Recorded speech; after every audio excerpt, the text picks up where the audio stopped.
Good evening. This is DTV, the Democratic voice on community television here in East Tennessee.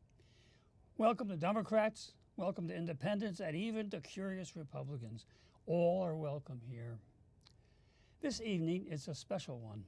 We're going to talk with Knoxville's new mayor, Indya Kincannon, about her hopes and her dreams for Knoxville, about why she wanted to be mayor, and about how she got to be mayor, despite her status as a definite underdog when the campaign started.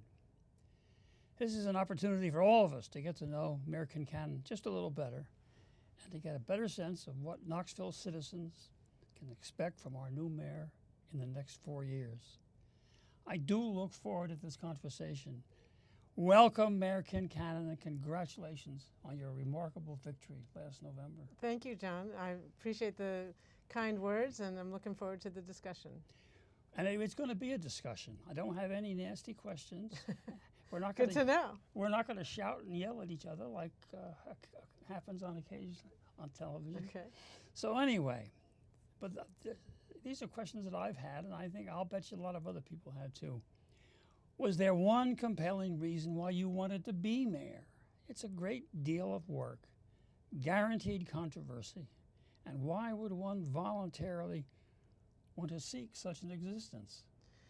Well, you know, I don't know if there's one compelling reason. I think there's many compelling reasons. One is that I had the chance to work with Mayor Madeline Rogero for several years and was really inspired by what she did as mayor and also learned a lot from her. And also the issues that face the city of Knoxville, you know, affordable housing and strong neighborhoods and public safety and smart growth. Those are issues that I have found interesting since I was a little girl, growing up in a fast-growing county in Virginia. And I studied it in college, and I got a master's degree in urban and regional planning. Yeah. This is the kind of stuff that I find fascinating, and I got further immersed in it in my 10 years on the school board, and just so feeling so engaged in the issues is one compelling reason. Being inspired by Mayor Rogero is another compelling reason, and also just feeling so amped about the future of the city. Yeah. You know, you can feel the energy here, and I hope as mayor to spread that positive energy and opportunities to all parts of the city. You know, there was one thing that really struck me about this last campaign. I mean, we live in an era of division and controversy and vitriol, and you know, it was a very lively election campaign. There were a number of good candidates. I don't think there was one negative postcard that I got in the mail. None. And there were no negative radio ads that I heard. There were no negative TV ads. It was a positive, uplifting. The candidates talked about themselves. They talked about why they should be mayor. They talked about things they wanted to do as mayor. And in this day and age, that's remarkable. It really is. It's a great compliment for Knoxville. I think so too. We've got civilized folks around here. Right, and I think that's for two reasons. I think people responded to the community wants substantive political messaging and campaigns and finding out where someone actually stands, not attacks. And I also have learned as a candidate, you know, for school board and now as mayor, is the thing that is most important on the campaign trail is to be who you really are. Yeah. And I'm not a combative person. I confront people and challenge them on issues, but never the personal attacks. Yeah. And it was much easier to just be my true self and stay positive and stay focused on the issues. And I commend and appreciate all the other candidates who were running for doing the same thing. There were a bunch of good candidates.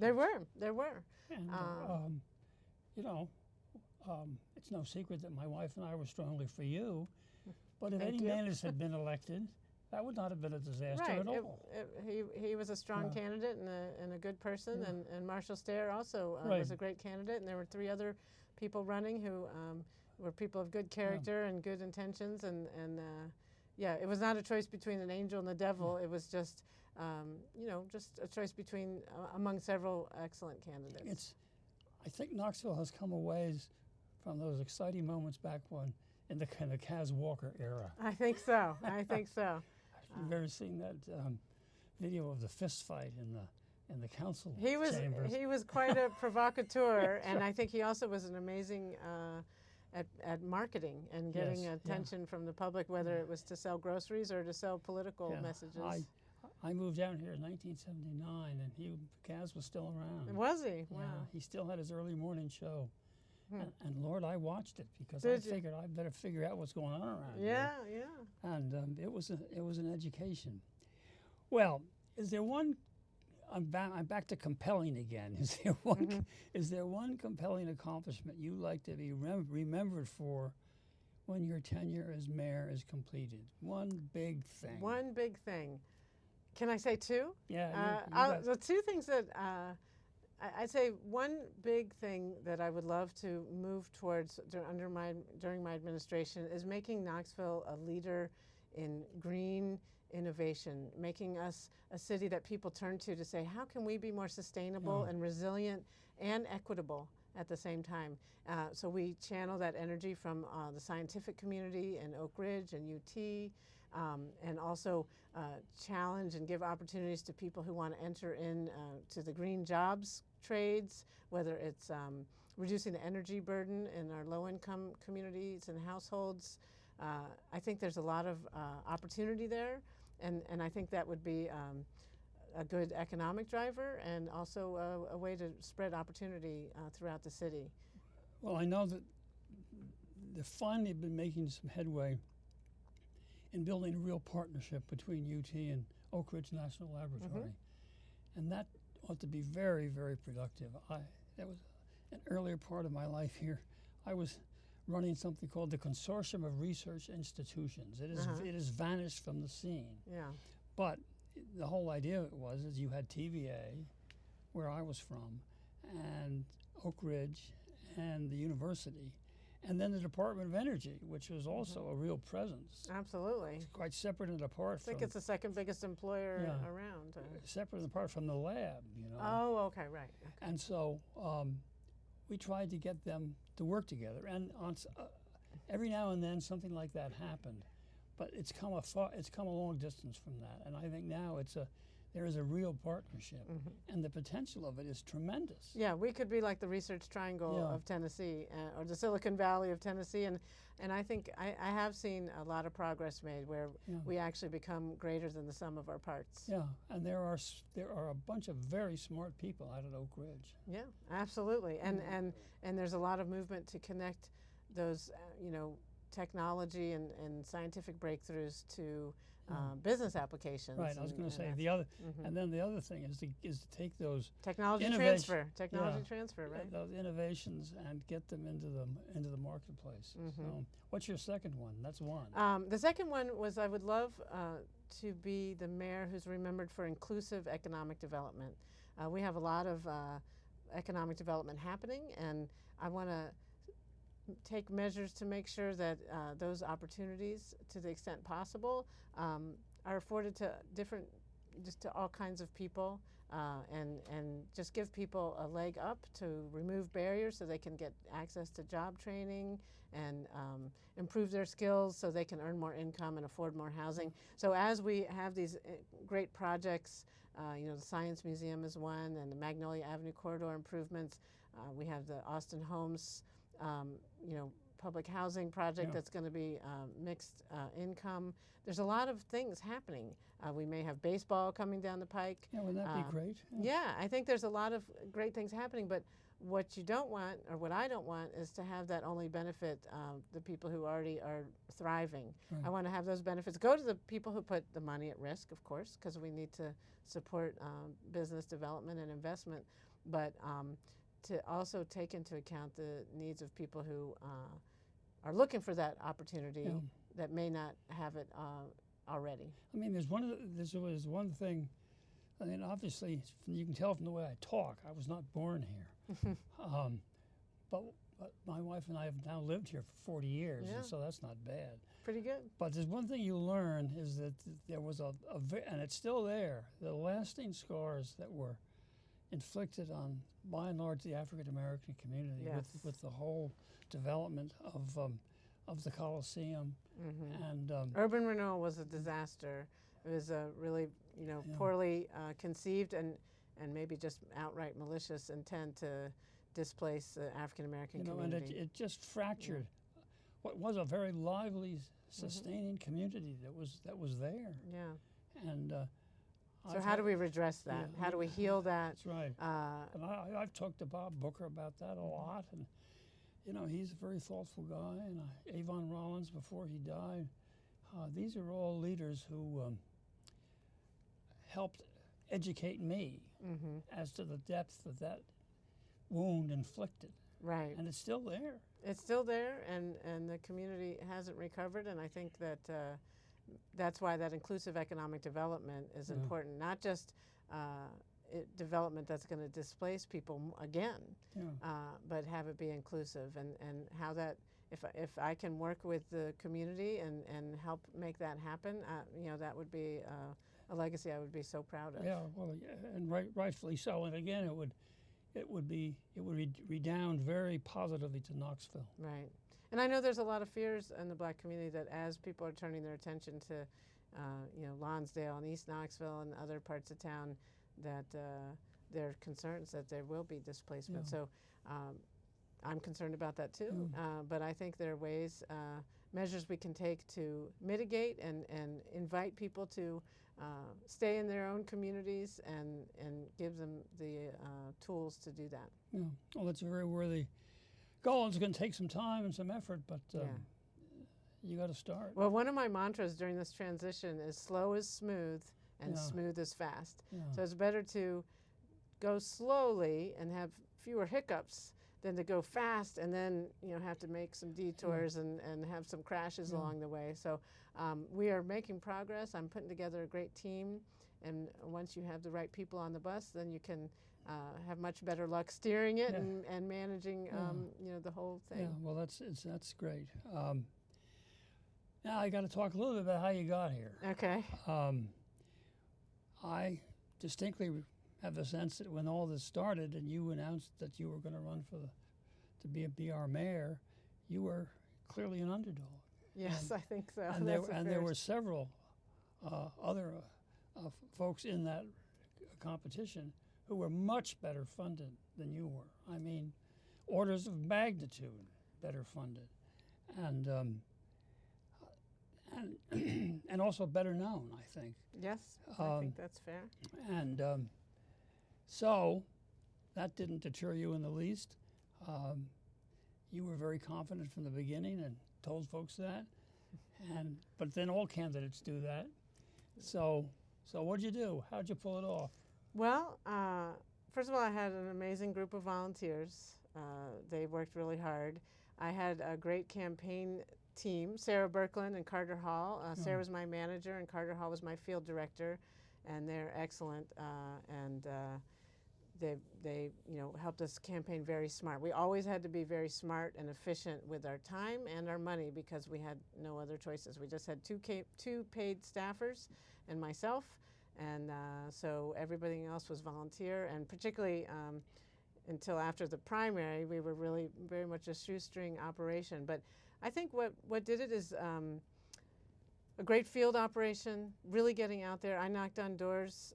I loved it. I think that's the other thing is people could tell that I was enjoying myself, that I was working hard, and it was like up and down and high pressure, but that I enjoyed the work of meeting and talking to the people of Knoxville, and that would make it so I would enjoy my job as mayor. And I think people are attracted to a candidate who seems to be enjoying the process and also positive and really hardworking and responsive. And not that the other candidates weren't, but I also think was pretty well prepared to answer questions when they had them, whether it was on their doorstep or a candidate form, because I have this background working for the city, serving on the school board, and a master's degree in urban and regional planning. Qualifications matter too. Even though I wasn't as well known, I think a lot of people did remember me. I was 10 years on the school board. I mean, they knew you'd been around. Yeah, and I have a memorable name. Yeah. It didn't hurt to be a woman. People more than ever are willing and to support women, not because I'm a woman, but they didn't have any reservations about that. Yeah. I think that kind of attitude is long gone in Knoxville, thankfully, and it helped me stand out a little bit from the crowd. Well, you also gave the distinct impression you knew what you were talking about. That helps. And Yeah. well, I mean, I can speak very personally to that. When all this began, my wife Nancy and I, we didn't know who we were going to support, and so we went to the 4th District Democratic meeting. One must have been Tuesday night. At the library. Yeah, at the library, and you were the speaker, and so I'm sitting there, and you're speaking and talking and answering questions, and I said to Nancy at the end, I said, you know, God, she's terrific. Let's just say we're going to work for India. What do you say? And she said, I agree. Let's do it. Let's go. I remember that, Yeah. and I was like, wow, that's 2 more right there. And Yeah. obviously, you and Nancy are pretty well connected, so Yeah. I appreciate the early support. Made a big difference. Well, I mean, we know a little bit about campaigning, having been, I mean, in my case, campaigning in one way or another for 4 presidential campaigns, and you know, for golly, almost 60 years. Yeah. I mean, that's You have that's getting serious. That's a lot of experience. right. Yeah. So it was a pleasure to do that, but it was simply because you knew what you were talking about, and Well, thank you. and that is, I won't say it's rare, but it's awfully good to encounter something like that when you see it and hear it, because it does give you a sense of confidence that this person, when they're elected, will deal with reality Right. rather than some fantasy that they carry around in their heads. Right. We have more than enough at the national level right now. Right. To And satisfy. being mayor is a very practical role. It's not a role that No. you're going to be, fighting ideological battles so much as like how to, do economic development and bring more affordable housing and manage a city of 1,800 employees And with fill the potholes. and fill the potholes, exactly. So yeah, I have that pragmatic streak and also, yeah. So I think thank you for saying that, and I think other people agreed with you. So Yeah, they obviously did. It was a terrific. The other thing that I must say is remarkable, particularly with the tradition of Kaz and others Yeah. here in East Tennessee, that we've had 2 woman I mayors in know. a row. I How know. is that possible? Well, I think the people of Knoxville are just looking at who the best candidates are, well, and that's right. and obviously Madeline Rahero was had run and then served with Bill Haslam's administration, and then had more than proven herself. Yeah. She came really close in 2003, and then in She did. 2011, everyone was like, "Yeah, she's going to be great," and indeed she was, and. She did break that glass ceiling. I think Yeah.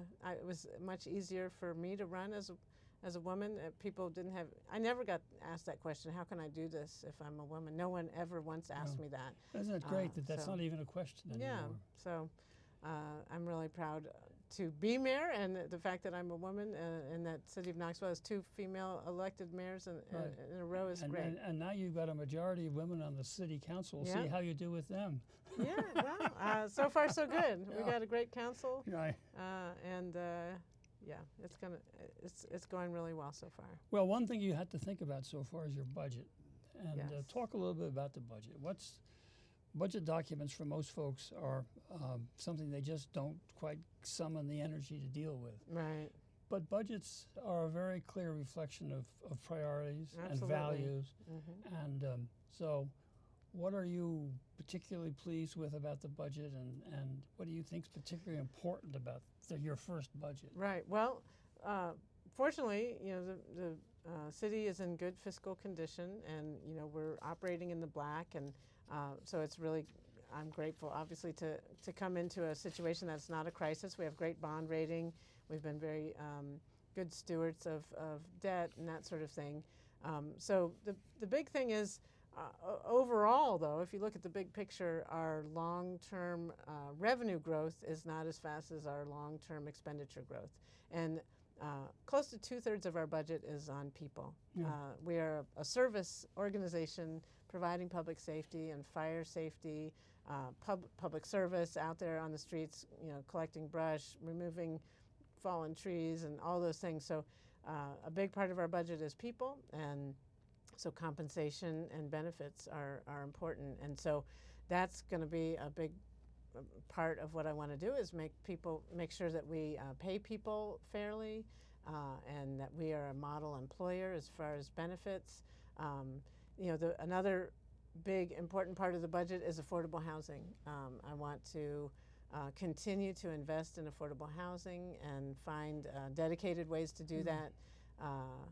But also amenities, things that people really care about, that are infrastructure things that everybody wants, sidewalks, making sure that we maintain the infrastructure we already have, the streets, the sidewalks, the parks and rec facilities. So all these sort of bread and butter things, but the big sort of buckets of priorities are, public safety.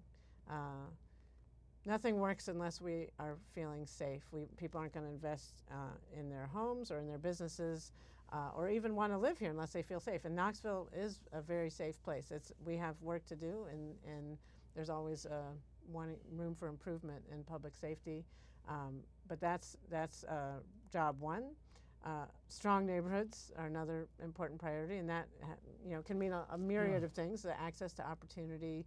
I'm going to make CAT-free, the CAT bus system free for kids up through high school. That's, I think, an ingredient to strong neighborhoods. It's also an ingredient to economic development, getting people access to jobs and that sort of thing. The fourth bucket I want to mention is a really big priority is sustainability. How can we invest in something that's not super sexy but really important, is stormwater infrastructure. A lot of our big culverts and stormwater underground tubes and stuff are failing, and you can deal with it now before they fail, or you can have a crisis later. So that's a big expense coming up, and so we have to think about how we might invest in those things and be a resilient community. We've had flooding, a big flood a year or so ago, and more recently smaller floods, but I think people understand. I'm sure most people watching either had their basements flooded or know people who have, and so we have to deal with that as far as a city, how we can mitigate those natural disasters as we deal with climate change. So if I was writing a story for the New Sentinel on your budget proposal, what would be the lead? Kincannon prioritizes public safety, strong neighborhoods, affordable housing, and sustainability. There you got it. That's right. I guess, but yeah, and we have some exciting capital projects coming on. I'm really excited about the public safety complex at St. Mary's, and hopeful that we can get an urgent care clinic there to serve the community, because it's needed. It's very much needed. Maybe we can. I heard recently that there's some opportunity to have like a daycare facility there. There's a lot of potential, and so I'm really excited that that's going to. It's sad that it can't be a hospital anymore, but it's also not going to be a blighted property. It's going to be an amenity for the community. What's sort of the timeline at this point? You envision? Well, we're retaining big swaths of the building for use by the police and fire and pension. Some of the buildings that didn't have much historic value are being demolished now. The demolition has already started. And then the historic part is going to be stabilized and preserved and then put out to bid on the private sector. But first we're going to work with the community and see, collect their thoughts and engage their ideas for what might be a good thing there. Would it be good for housing? Because I think they feel that they've not been dealt with fairly with the closing of St. Mary's. Right. It was not an efficient hospital. Yeah. Most of us who've been here any length of time, sooner or later, have spent some time in St. Mary's. Yes. And while the treatment that we all received was good, it was, just finding your way around St. Mary's, because it was built over such a long period of time. It was a bit of a labyrinth. And nothing really connected in a logical way. Yeah. And I can imagine that in terms of a cost-effective operation, it was a challenge. Yeah. So, but for the people who lived right nearby and they look out to West Knoxville, and Lord, there goes another hospital up in West Knoxville. They felt ill-used. Well, So- as you know, we have some systemic issues with our health care. I mean, that would be helped if we expanded Medicaid and that sort of thing.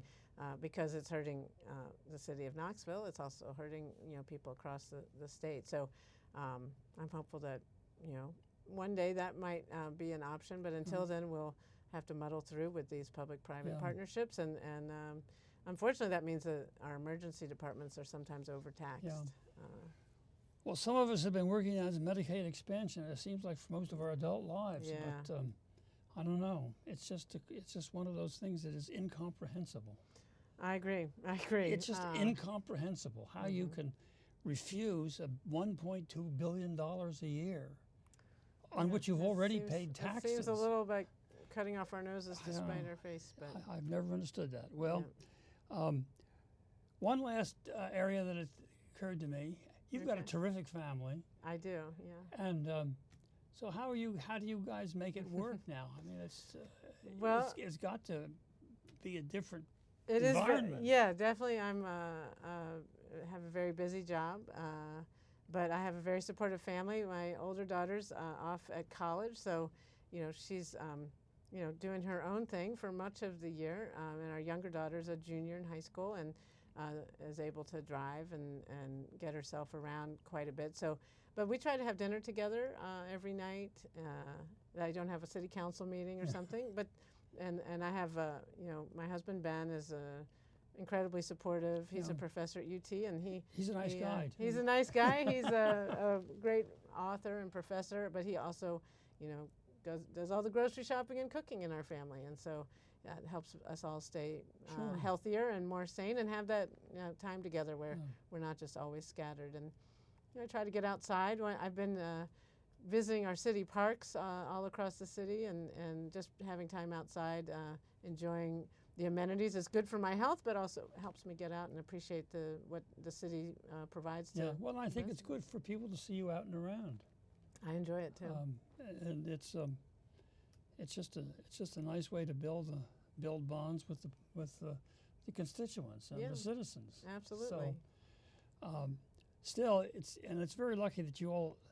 Well, I mean, one of the great problems is in Washington is that in the old days when I was there, the members of Congress from across the country would move to Washington. Right. And they would set up with their families and so forth, and they would interchange, and there would be bipartisan parties, and you had a. When you break bread with people and meet their families, it helps build some bridges that it doesn't happen maybe as much as it used to, unfortunately. Well, I've concluded that we are in our last minute, and so the half hour has flown by. It really has. Well, I really enjoyed the discussion. Well, as always. Okay, you got. It seemed to me, do you have a good 10-second thought for our viewers?